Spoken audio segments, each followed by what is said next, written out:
After all the years that Mr. Rockefeller spent in support of prohibition, he is certainly to be commended for his courage in publicly announcing his change of position.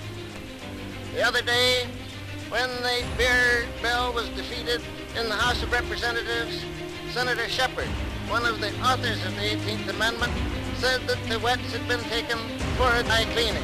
It begins to look now as if the dries are going for a wet wash.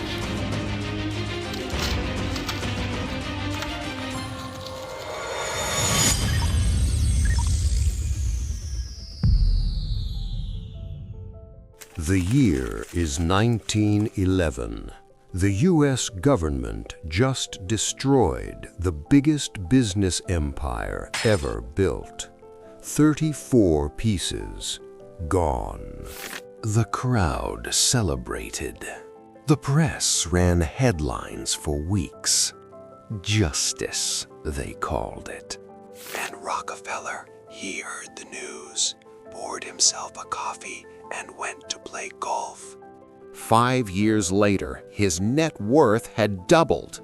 The government didn't punish him. It handed him the greatest trade in financial history by accident.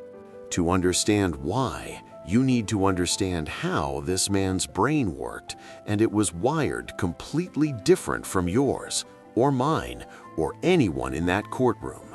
Most people think about running a business, controlling it, being the boss.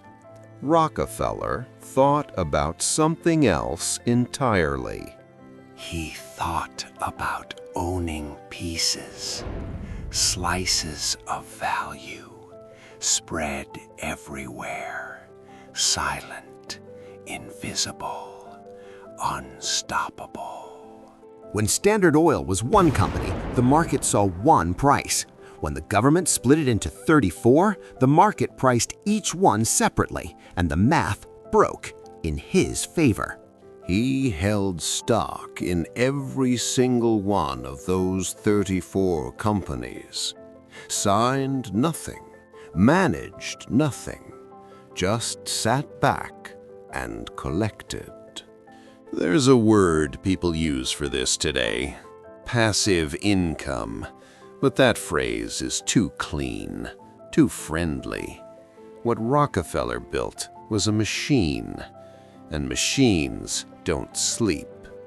But to understand the machine, you need to go back, way back, before the empire, before the monopoly, before the money. 1839, upstate New York. A boy born into chaos. His father was a con man. His mother held the house together with both hands. His father taught him one thing: not honesty, not hard work. He taught him how to negotiate, how to read a room, how to never show your hand.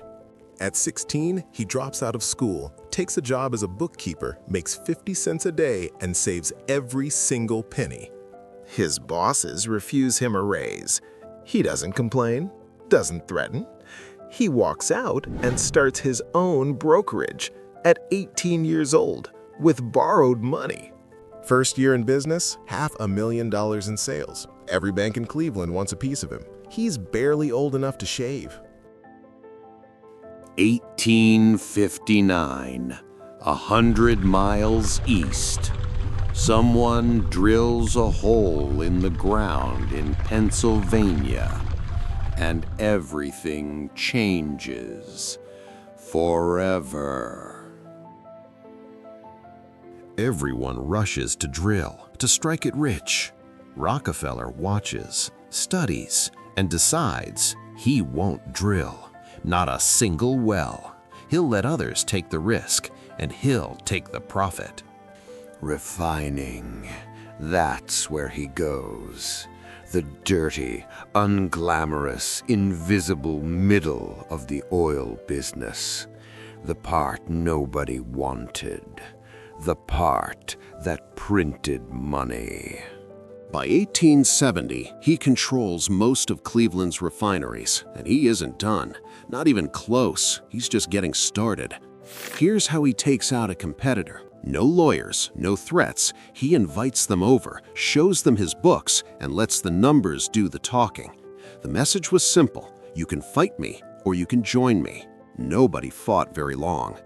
By 1880, Standard Oil refines over 90% of all oil produced in the United States. 90%. Let that land for a second. He owns 20,000 oil wells, 4,000 miles of pipeline, 100,000 employees. One man, one machine, one answer to every question anyone asks about American oil. But power that size attracts enemies, and his were organized. Politicians, journalists, industrialists, all of them circling, waiting. 1890, Congress passes the Sherman Antitrust Act, the first real weapon pointed directly at Standard Oil, and Rockefeller doesn't even blink. For 20 years, lawyers fight, courts investigate, politicians demand, and Standard Oil keeps running, keeps growing, keeps printing. Then comes May 15, 1911. The Supreme Court rules. Standard Oil is guilty. The empire must be broken. 34 companies, effective immediately. The press explodes. Wall Street panics. Standard Oil shareholders sell everything they have. Almost everyone. Not Rockefeller. He holds every share in every single one of those 34 companies. And here's the part that rewrites everything you think you know about winning and losing. When one company splits into 34, the market doesn't see destruction. It sees 34 opportunities and prices each one like it's the whole thing. The math becomes obscene. Before the breakup, Rockefeller's stake is roughly $300 million. After the breakup, the combined value of those same shares climbs past $900 million in 5 years. The government spent 20 years trying to ruin him. It tripled his net worth instead. You really can't write this stuff. Now, here's where this stops being history and starts being about you. Because the principle Rockefeller used in 1911, it's sitting right inside your phone right now. Every time Bezos sells an Amazon share, he doesn't lose Amazon. Every time Musk gets fired from his own board, Tesla keeps running without him. This is the same playbook, word for word. The difference between active income and passive income isn't about effort, it's about structure. One stops when you stop, the other doesn't care if you're breathing. Rockefeller never chased income, he built ownership, and ownership compounds quietly, invisibly, mercilessly. The companies he never managed, they merged back together over the decades. ExxonMobil, Chevron, BP, all Standard Oil blood, all still paying. He dies in 1937, 97 years old, still collecting dividends from the same companies the government built to destroy him. Think about that on your commute tomorrow.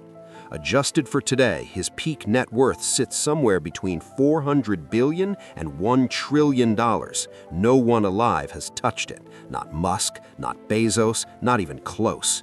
Here's the part nobody teaches in school. The lesson isn't about oil. It isn't about monopolies. It's about what you own while you sleep and whether anything does on your behalf. Most people trade time for money every single day. Alarm, job, paycheck, repeat, until the body stops and the paycheck stops with it. Rockefeller broke that loop before he was 30, not because he was smarter, not because he was luckier, because he asked a different question. Not how do I earn more, but what earns while I don't. The system hasn't changed, the names have. The technology has, but the gap between people who own pieces of things and people who sell pieces of their time, that gap hasn't moved an inch. He built an empire. The government tore it down. He got richer. Then he died, and the machine kept running without him. It's still running, right now, today, paying someone who isn't you. The real crime isn't what Rockefeller did to his competitors. It's what his story reveals about everyone who never asked the question he asked. everyone who clocked in every single day and called it a plan. Subscribe, because the next story we're covering is about an entire country that made the same mistake. Different scale, same logic. New Zealand built its whole economy on one asset and watched its own people disappear one by one. What are you actually building, or just trading your time? Rockefeller, hero or predator? Tell us in the comments.